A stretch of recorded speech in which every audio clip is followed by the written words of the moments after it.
कालपर्यंत आपण ऐकलेलं आहे. आता हे पुन्हा विसरायचं नाही,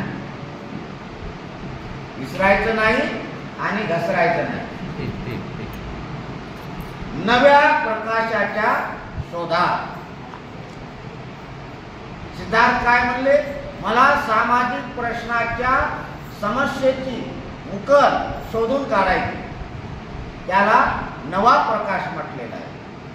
आणि या नव्या प्रकाशाच्या शोधात आता सिद्धार्थ निघालेला आहे.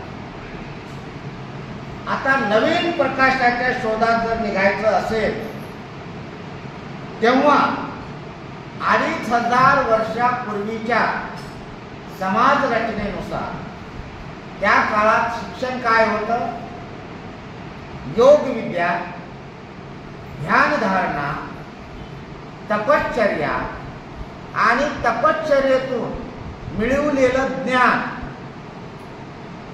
ही त्या काळातली शिक्षण प्रणाली. मग आता सिद्धार्थांनी कुणाकडून दीक्षा घेतलेली होती, भारद्वाज. भारद्वाज कुणाचा शिष्य होता, आलारकामाचा एक आश्रम कपिलवस्तू येथे होता. बरोबर आहे, आपण पहिल्यांदा पाहिलेलं आहे. कपिलवस्तूमध्ये एक त्याचा आश्रम होता आणि तो भारद्वाज तो चालवित गेला. भारद्वाजचे शिष्य, आलारकामाचे शिष्य कपिलवस्तूच्या काही आश्रमात होते. पण आलारकालाम स्वतः त्यावेळेस कपिलवस्तूला नव्हता. आणि आलारकालाम हा कोणत्या तत्वज्ञानाचा तत्ववेता होता, आता आपण सांख्य. आता आपण जे आहोत बौद्ध तत्वज्ञानावर आपण चर्चा करणार आहोत. आता आपले बदल समजा लोकांनी विचारले की बा तुम्ही कोणत्या तत्वज्ञानाचे प्रसारक आहात, तर बदल काय म्हणते, तुम्ही बौद्ध तत्वज्ञानाचा प्रसारक आहे. मी बौद्ध तत्वज्ञानाचा प्रसारक. मग आलारकाला हा त्या काळामध्ये बुद्धाच्या समकालामध्ये, सिद्धार्थ गौतमाच्या ऐन उमेदीच्या काळामध्ये सांख्य तत्वज्ञान येते. आणि या सांख्य तत्वज्ञानाचा तत्ववेता, विचारवंत, विद्वान हा आलारकालाम. सिद्धार्थाला वाटलं की आपण आलारकालामाकडे जाऊन सांख्य तत्वज्ञान काय आहे त्याचा आपण अभ्यास करावा. म्हणून त्यांनी काय केलं की राजगृह सोडलं आणि तो आलारकालामाच्या शोधामध्ये बाहेर पडला. तेव्हा वाटेमध्ये त्यांना भृगु ऋषीचा एक आश्रम मिळाला. भृगु ऋषीचा आश्रम. आता कपिलवस्तूवरून सिद्धार्थ जेव्हा बाहेर पडला तेव्हा त्यानं 3 ठिकाणी मुक्काम केलेलं आपल्या ग्रंथामध्ये नोंद आहे. ते कुठं कुठं एखादा आहे, साकी, बरोबर, पद्मा आणि रैवत. ही साकी नावाची योगिनी आहे. तिच्या आश्रमामध्ये सिद्धार्थ काही दिवस राहिला. कारण 650 किलोमीटरचं अंतर आहे आणि सिद्धार्थाकडे कुठली दैवी शक्ती नाही की तो उडाला की तिथे जाऊन पोहोचणार. ते पायानंच त्यांना जावं लागलं, पायानं जावं लागलं. तेव्हा साकी या ब्राह्मण योगिनीच्या आश्रमात काही दिवस सिद्धार्थ थांबला. नंतर पद्मा तिच्या आश्रमात काही दिवस थांबला. नंतर रैवत या ब्राह्मण ऋषीच्या आश्रमात काही दिवस थांबला. आणि असा मुक्काम दर मुक्काम करीत करीत तो राजगृहाला. आता राजगृह सोडल्यानंतर कालाम. आता आलार कालाम हा काही ब्राह्मण नाही, तर ते कालाम हे एक ट्रायबल जमात आहे, एक समाज आहे. जसं या योगिनी बाबत याच्यात लिहिलंय की ते ब्राह्मण होते, पण आलार काला हा ब्राह्मण नव्हता, तो ब्राह्मणेतर होता. आणि त्याचं तत्वज्ञान आहे सांख्य. माधव, MPSCला देखील हा प्रश्न येतो की बुद्ध पूर्व तत्वज्ञाने कोणती होती, तर सांख्य, वेद, वेदांगे, उपनिषदे हे जे तत्वज्ञाने आहेत हे सिद्धार्थ बुद्धकालीन होते. मग वेदांगे, उपनिषदे याची शिकवण सिद्धार्थाला कोणी दिली? सांगा साहेब. 8 ब्राह्मणांनी. 8 ब्राह्मणांनी. 8 ब्राह्मणांनी नाही दिली. सब्बमित यांनी दिली. 8 ब्राह्मणांनी प्राथमिक दिले आणि वेदांगे, उपनिषदे यांचं शिक्षण सिद्धार्थाला सब्बमित यांनी दिलं. तर सांख्य तत्वज्ञानाबद्दल त्याला माहिती नव्हती त्यावेळेला, म्हणून सिद्धार्थ आता आलार कालांच्या शोधासाठी निघालेला आहे. त्याचा आश्रम कपिलवस्तूला देखील आहे, पण तो तिथे राहत नव्हता त्यावेळेला. तर तो कुठे राहत होता, तर त्याच्या शोधासाठी निघाले. तर भृगु ऋषीचा आश्रम त्यांना सापडला. आता भृगु ऋषी जे होते ते अत्यंत तपस्वी होते आणि त्यांचा आश्रम देखील अशी घोर तपश्चर्या करणाऱ्यांची संख्या. म्हणजे आता आपण समजा कुंभमेळ्यातले साधू पाहिले तर ते कसे असतात, काही साधू एकाच पायावर उभे राहतात. माग एक साधूचं चित्र आलं, त्यांनी गेल्या 10 वर्षापासून ते डावा हात खालीच केला नाही, ते वरील 10 वर्ष झालं. आता ते कसा झोपत असेल काय नाही. काही साधू एकाच पायावर आठवले, काही साधू 10 वर्ष आंघोळ करतात, त्यांच्या जटा. म्हणजे अशा पद्धतीची जी घोर तपश्चर्या करणारे आज आपल्याला ते विचित्र वाटतंय, पण त्याच्या दृष्टिकोनातून जे आहे ते एक तपश्चर्येचा भाग आहे. काही साधू झाडावरच राहतात, खाली येतच नाही. मग त्याचे शिष्य काही म्हणजे भिक्षा वगैरे जे आहे त्याला ते झाडावरच पुरवतात. तो तपश्चर्येचा त्याच्या विचारसरणीचा तो भाग. आता जैन साधू जे असतात, दिगंबर पंथ, ते साधू म्हणजे उभ्यानच असं झोपतात. तरुण सागर महाराज आमच्या परभणीला आले होते,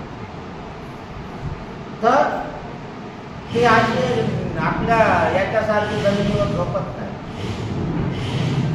ते उभ्यानच जेवण करणार, हातावरच, आणि उभ्यानच झोपणार. एवढे त्याची ती गान तपश्चर्या. तर अशा तपश्चर्येचा आश्रम हा भृगु ऋषीचा होता. आणि या आश्रमामध्ये सिद्धार्थ गेले आणि त्यांनी सांगितलं की मला तुमच्या तपश्चर्येचं जे तंत्र आहे ते साध्य करायचं आहे, मला याचं शिक्षण घ्यायचं आहे. आणि ही तुम्ही तपश्चर्या कशासाठी करता, याच्यातून काय साध्य होईल. तर भृगु ऋषीनं सांगितलं की याच्यापासून जे आहे ते स्वर्गामध्ये आपल्याला उच्च स्थान मिळणार आहे, आपल्याला मृत्यूनंतर मोक्ष मिळणार आहे, असं त्यांनी सांगितलं.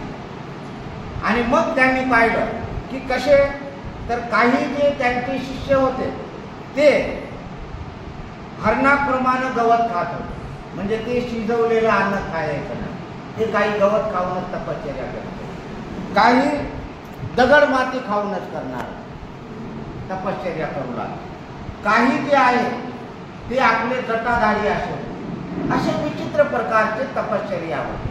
तेव्हा सिद्धार्थ म्हणाला की त्यावेळी मी इतके सांगू शकतो की आपली तपश्चर्या स्वर्ग प्राप्तीसाठी आहे. सिद्धार्थ काय म्हणाला, तुमची तपश्चर्या स्वर्ग प्राप्तीसाठी आहे. तर ऐहिक जीवनातले, संसारी जीवनातले दुःखाचा विचार करणारे, त्यावर उपाय शोधून काढणारे अशी माझी म्हणजे हेतू आहे. मला काय स्वर्गातली चांगली जागा मला नको. माझा जो हेतू आहे की हे जे संसारी माणसं आहे हे माणसं सुखी व्हावे, हे माणसं दुःखमुक्त व्हावे, आणि म्हणून मला त्याचा शोध घ्यायचा आहे. म्हणून मी तुमच्या तपश्चर्येला काही नाव ठेवित नाही. तुम्ही तुमची तपश्चर्या चालू द्या, तुमचा उद्देश तुम्हाला सफल मिळू द्या.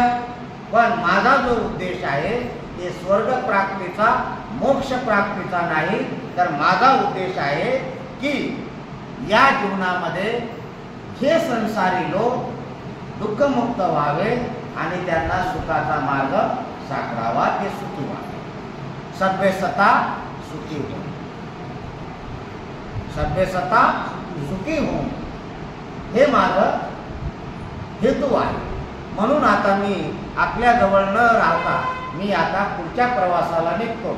म्हणून त्यांनी ब्रह्मऋषीचा आश्रम सोडला आणि त्यांना विचारलं की आलार काला हे कुठे राहतात. तेव्हा ब्रह्मऋषीने सांगितलं की ते वैशालीला राहतात. ते कुठे राहतात? वैशाली. मग सिद्धार्थ भृगु ऋषीच्या आश्रमातून वैशालीकडे निघाला. आता वैशाली देखील आपण सगळ्यांनी पाहिली. जयाताई पाहिली वैशाली कुठे आहे ती? हा, पटण्याजवळ आहे, बरोबर. आणि राजगिरी कुठं आहे? बुद्धगयेला गेल्यानंतर आपण राजगिरीला जातो, बरोबर. म्हणजे आता हे दोन्ही ठिकाणं सध्याच्या बिहारमध्ये आहे. नालंदा जिल्हा आहे सध्या आणि वैशाली देखील जिल्हा आहे, आजही आहे. त्याही काळात होता, आजही आहे. त्या काळात नालंदा जिल्हा नव्हता, तर राजगिरी हा जिल्हा होता बुद्धाच्या काळात. त्यावेळेस महत्व राजग्रहाला होतं. आज राजग्रहापेक्षा महत्व नालंदाला आले त्या विद्यापीठामध्ये. मग सिद्धार्थ भृगु ऋषीच्या आश्रमातून आलार कालामाला भेटण्यासाठी कुठे गेला? वैशालीला गेला. आणि तिथे जाऊन त्यांनी त्या ऋषीची भेट घेतली, आलार काला, आणि त्याला विचारलं की बाबा मी असा शाक्याचा राजपुत्र आहे आणि या कारणास्तव परावर्जा घेऊन आता मी विज्ञानाच्या शोधात आता मी निघालेला आहे, शिक्षणासाठी निघालो आणि मी आपल्याकडे आलो. तेव्हा आपला जो काही तत्वज्ञान आहे तर त्या तत्वज्ञानाची मी माहिती घेतली. या सांख्य तत्वज्ञानाचा जो काही मुख्य हेतू आहे, मुख्य गाभा आहे, ते असं आहे की कोणतीही गोष्ट स्वतः अनुभवल्याशिवाय ती स्वीकारायची नाही. अनुभूती. सांख्य तत्वज्ञानाचा गाभा काय? अनुभूती. तुम्हाला असं वाटतंय काय? तुम्ही अनुभवलंय का? दही आंबट राहते की नाही? दही आंबट राहते ना, पुरणाची पोळी गोड राहते, गुळ गोड राहते, साखर गोड राहते, खडी साखर गोड राहते. कशावरून? आपण खाल्लेलं आहे ना, चव. आपण चव पाहिली, आपल्या जिभेवर चवीचे इंद्रिय राहतात. एखादी गोष्ट खारट आहे का गोड, तुरटी दिली समजा, मीठ दिलं आणि खडी साखर, या तिन्ही गोष्टी सारख्याच राहतात. खडी साखर, मीठ आणि तुरटी दिसायला सारख्याच, पण तुरटी तुरट असते म्हणून तिचं नाव आपण तुरटी ठेवलं, तुरट असल्यामुळं. खडी साखर खड्यासारखी असल्यामुळं त्याला आपण काय म्हणलं, खडी साखर. आणि मीठ हे जिभीला आपल्याला बरोबर कळते, ते जिभीवर ठेवल्याशिवाय कळणार नाही की मीठ कोणतं आहे, ते खडी साखर कोणती आहे आणि तुरटी. तर हे अनुभूती, सांख्य तत्वज्ञानाचा गाभा होता अनुभूती. मग ही सगळी अनुभूती घ्यायची असेल तर शिक्षण पद्धती कोणती होती? समाधी मार्ग. समाधी मार्ग. आणि मग आलार काला हा त्या काळामध्ये समाधी मार्गाचा प्रमुख तत्ववेता होता. आणि मग हे ध्यान मार्गाचे त्या काळात प्रचलित असलेले जे काही पंथ आहे, तर ते 3 पंथ होते. ध्यान मार्गाचे किती प्रकार होते? 3. आणि त्या प्रकारानुसार काय झालं, ते पंथ झाले. आणि ध्यान मार्गाचं जे आहे, सगळ्यामध्ये कॉमन गोष्ट काय आहे? श्वास. श्वास. ध्यान मार्ग जे आहे, श्वासाच्या आधारे ध्यान समाधी आपल्याला ग्रहण करता येईल. तर या तिन्ही पंथामध्ये काय समान होतं? श्वास घेण्याची पद्धत. आणि म्हणून एका पंथाला आपण काय म्हणतो? आनापानसती. आपल्या इगतपुरीला आणि आपल्या नांदेडला धम्मनिरंजना आपलं समाधी केंद्र आहे, विपश्यना केंद्र आहे. आपल्या नांदेडला डॉक्टर संग्राम कोंदळे, इंजिनियर गौतम भावे आणि अनेक उपासकांनी ते उभारलेलं आहे. तेव्हा त्या ठिकाणी कोणतं ध्यान चालतंय? आपण कोण कोण गेलतो याला इगतपुरीला? 4. तुम्ही असं म्हणजे अर्ध्यातून आले का?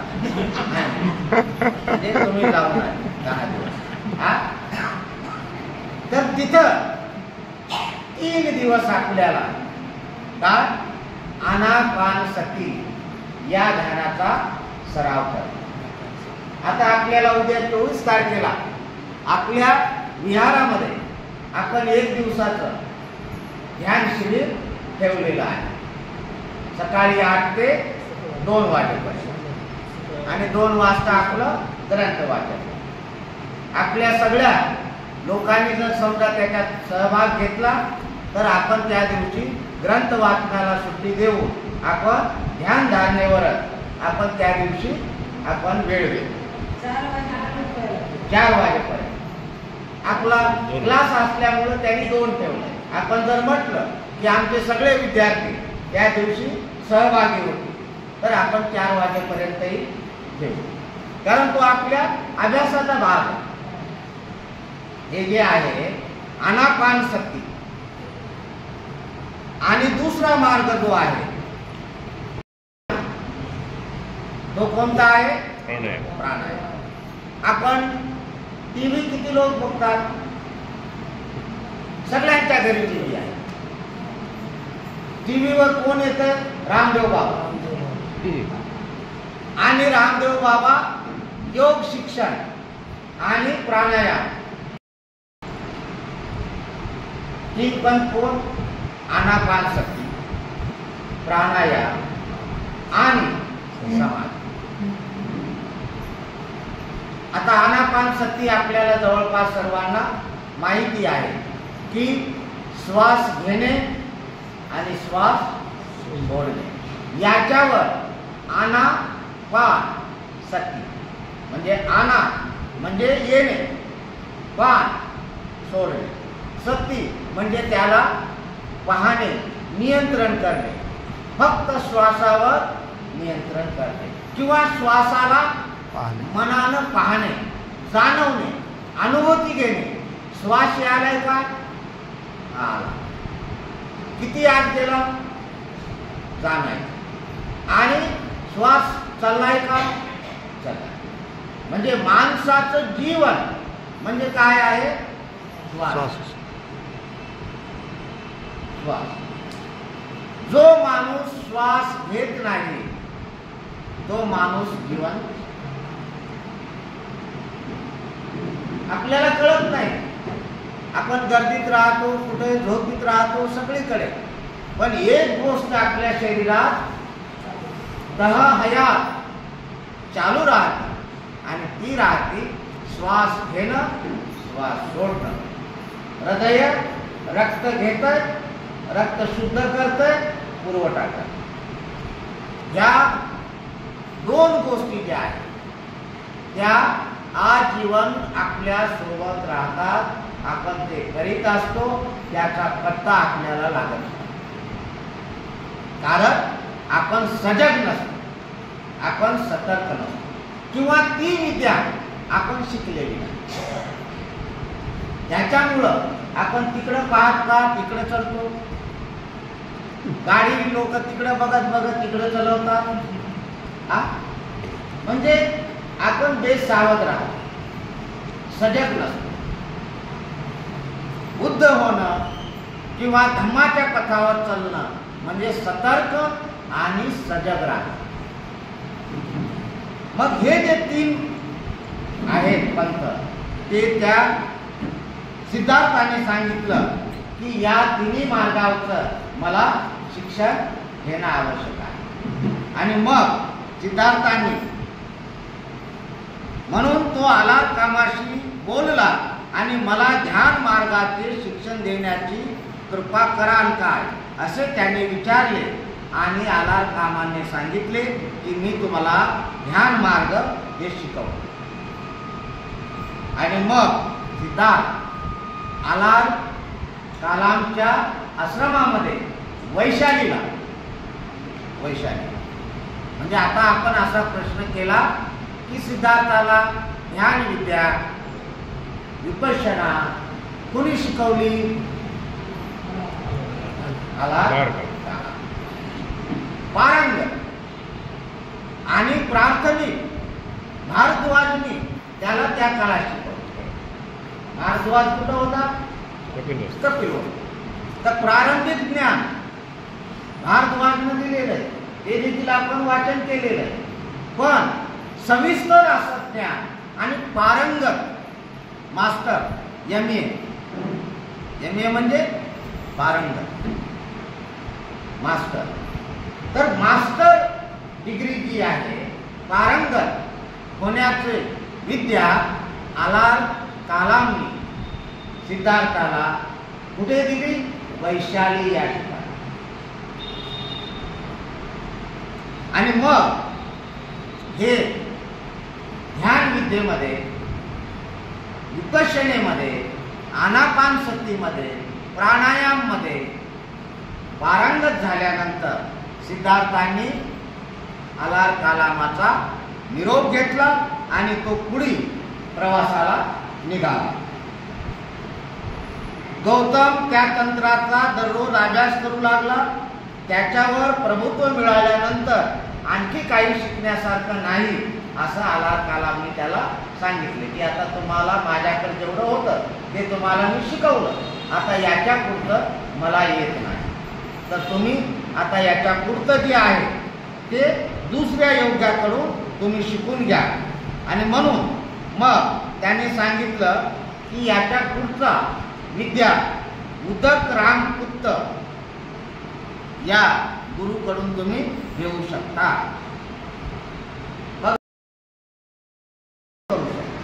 आता आपण इगतपुरीला गेलो तेव्हा तिथं सर्व असे भिक्षू सारखे जे आहे ते सगळे भंतेजी होते का? नाही, उपासक होते. काही मुस्लिम समाजाचे माणसं राहतात, काही शीख समाजाचे माणसं राहतात, काही हिंदू समाजाचे माणसं राहतात, काही जैन धर्माचे माणसं राहतात. म्हणजे कोणत्याही धर्माचे माणसं, स्त्री पुरुष कोणीही ध्यान मार्गाचा अवलंब करू, कोणीही करू. उपासक करू शकतो, साधू करू शकतो, वैराग्य करू शकतो. पण वैराग्य म्हणजे की ज्यांनी हा संसार सोडलेला, वस्त्र धारण केलेल्या, भगवे वस्त्र धारण केलेल्या आणि त्यांनी सर्वस्वाचा आपला त्याग केलेला. आता सिद्धार्थाने तर वैराग्य वृत्ती धारण केली, पण वैराग्य जे पंथ आहे त्या पंथामध्ये शिक्षण घेण्यासाठी त्यांनी उर्वेला म्हणजे बुद्धगया, उर्वेला म्हणजे बुद्धगया आणि गया नावाचा आता जिल्हा आहे.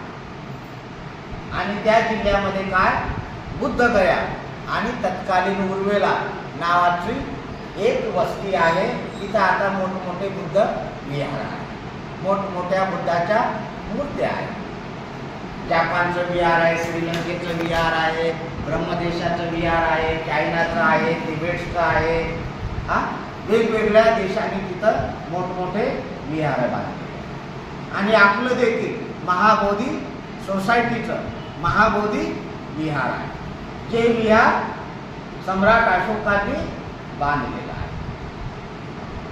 तर या ठिकाणी तो सिद्धार्थ गेलेला आहे आणि आता तो वैराग्य वृत्तीचा तो अभ्यास करायला. आता वैराग्य वृत्तीचा अभ्यास करीत असताना त्याला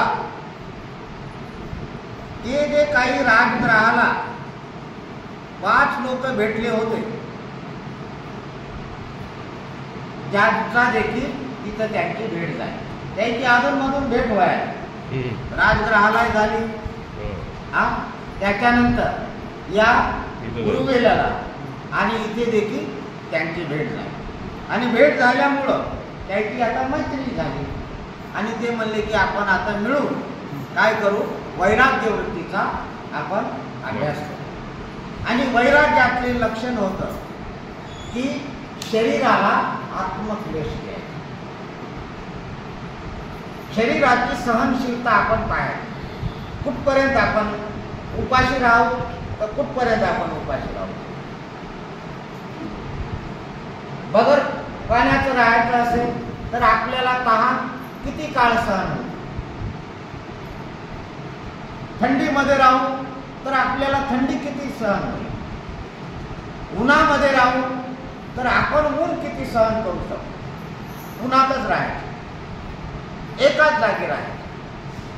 हे अशा पद्धतीनं वैराग्याचं हे लक्षण. आणि त्यामुळं मग सिद्धार्थांनी अन्नावर नियंत्रण ठेवलं. काही दिवस एकच वेळ जेवण करून त्यांनी तपश्चर्या केली. काही दिवस एकच घास करून एकच घास खायचा आणि दिवसभर राहायचा.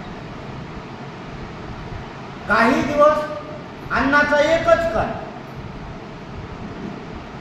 एकच डाळीचा कण, भाताचा एकच कण, पाण्याचा एकच थेंब.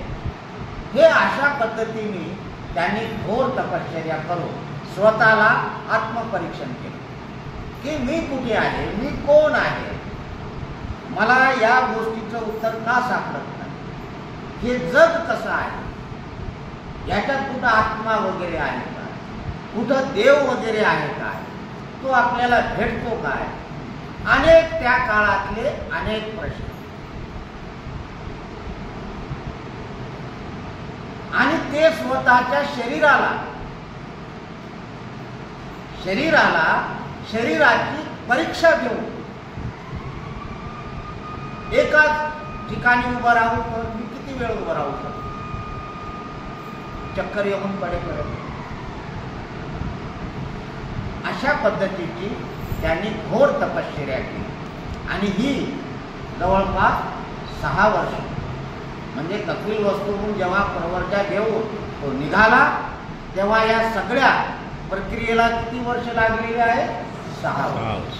आणि मग या काळामध्ये त्याची शारीरिक प्रकृती, सिद्धार्थ हा मानवाचा पुत्र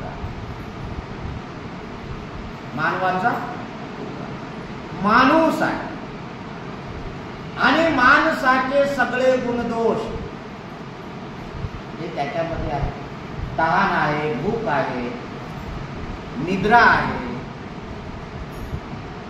सगळ्या प्रकारच्या गोष्टी आहेत. आणि मग त्यामुळं त्याची शरीर प्रकृती इतकी क्षीण झाली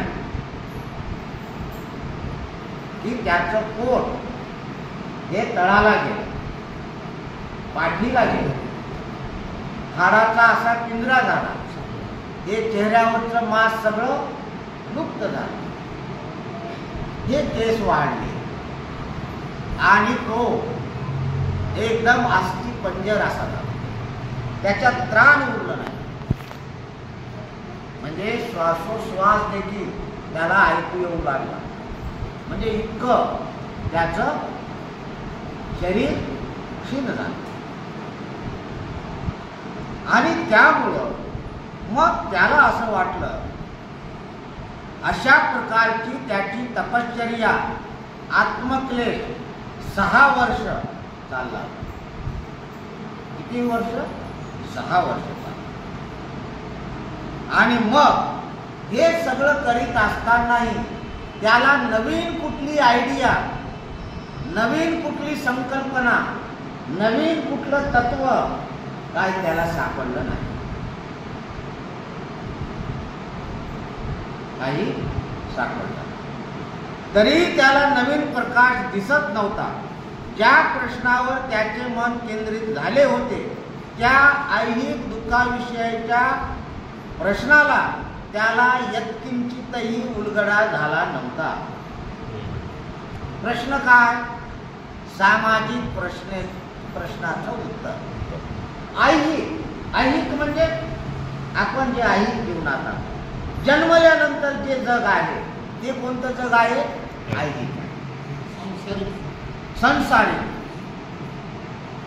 या समाजाच्या प्रश्नाचा उलगडा त्याला काही या 6 वर्षामध्ये झालेला नाही. आणि म्हणून तो स्वतःची विचार करू लागला की हा मार्ग वासनामुक्त होण्याचा किंवा पूर्ण ज्ञानाचा अथवा मुक्तीचा नाही. हे एवढ्या कन्क्लुजनला तो आला. आणि म्हणून त्यानं प्रश्न केला की शारीरिक क्लेशांना धर्म म्हणता येईल काय? ज्या अर्थी मनाच्या प्रेरणेने शरीर कार्य करते किंवा कार्य करण्याचे थांबवते, त्या अर्थी विचारावर ताबा ठेवणे हेच योग्य होय. विचाराशिवाय शरीर हे इथे काय लिहिले? कुत्र्याप्रमाणे आहे. म्हणजे विचार जर नसेल तर माणसाचं शरीर हे थोडक्यात निस्तेज आहे. आणि म्हणून मग त्यांनी काय, या विचाराच्या वर तो ठाम झाला की हे मार्ग आता आपण सोडून दिला, उपाशी राहणं सोडून दिलं पाहिजे. आणि म्हणून मग काय, आपल्या सगळ्यांना माहिती आहे की त्यावेळेस त्या उर्वेला नगरीमध्ये सेनानी नावाच्या एक ग्रस्ताची मुलगी कोण होती? सुजाता. आणि सुजाताला त्या काळात हा धार्मिक युग आहे, तर तिला पुत्रप्राप्ती झाल्यामुळं ती आनंदही होती आणि ती वृक्षपूजक होती. तर तिनं वडाच्या झाडाला असा कोण बोलला होता किंवा मला जर पुत्र झाला तर मी काही भिक्षूंना काही याला मी अन्नदान देईन. आणि मग त्या दिवशी तिनं आपल्या दासीला आपल्या मैत्रिणीला सांगितलं की मी आज त्या वृक्षाला खीर घेऊन जाणार आहे, तर तू काय कर तिथं जाऊन ते साफसूफ कर. हे कोणत्या झाडाचं चाललंय? वडाचं. बोधी वृक्षाचं नाही, वडाचं. हिंदूंना वडाचं झाड अजूनही पूजनीय आहे, आपल्याला बोधी वृक्ष पूजनीय आहे.